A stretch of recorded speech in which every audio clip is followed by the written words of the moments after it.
Před rokem a půl, kdy posedla byly pouze idea, pouze nápad, tak jsme se nacházeli úplně jako v jiných kariérních a životních situacích. Já i Martin jsme vlastně opustili svoje poměrně jako dobrá zaměstnání s cílem se osvobodit a dělat něco, co nám dává smysl. A to byla taková ta jako hlavní hnací síla, která mi dodávala energii pro to, aby jsme to dotáhli až do téhleté fáze. Úplně na začátku byla myšlenka vyrábět nejlepší sedlo na světě.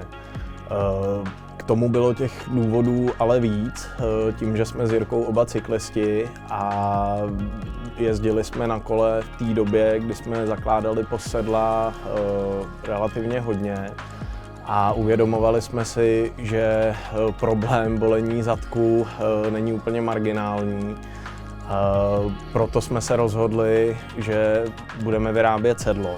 Ten proces, který následoval, byl složitější, než jsme si na začátku uvědomovali, ale právě díky té naivitě jsme se dostali až do fáze, že máme dneska v ruce funkční produkt. Upřímně je to pro mě lehce děsivá představa, protože na začátku jsme věděli, že budeme vyrábět sedlo, ale tím, že jsme o té technologii toho moc nevěděli a věděli jsme toho dost o cyklistice, tak jsme měli ten obrázek trošku zkreslený, znali jsme ho jenom z půlky.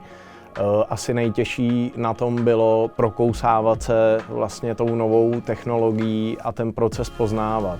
My vlastně jsme neměli představu o tom, jak se věci vyrábí, a museli jsme se to postupně naučit, k čemuž nám samozřejmě dopomohli odborníci kolem nás, ale zároveň jsme s Jirkou se toho museli hodně naučit a ta cesta dneškem rozhodně nekončí.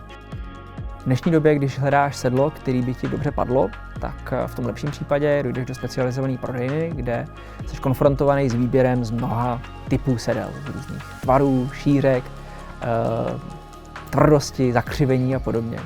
A co je většinou následující krok je, že odejdeš se sedlem, které testuješ.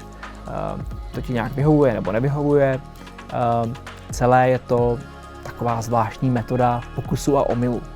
My jsme se snažili vlastně obrátit ten princip a pomocí sběru informací o tom, jakou ty máš biomechaniku, na jakém kole jezdíš, tak vždycky skončíš s tím sedlem, který padne pouze a jenom tobě. Cyklistika je hodně kompetitivní sport. Je to o soutěžení, je to o dosahování výsledků, překonávání vlastních limitů. Tohle všechno k tomu patří a i my, co jsme založili tuhle značku, tak tyhle ty věci máme rádi. Ale chceme, aby v cyklistice aby hlavní roli hrál prožitek z jízdy, aby hlavní roli hrála radost. Proto se naše sedlo bude jmenovat Joyseat.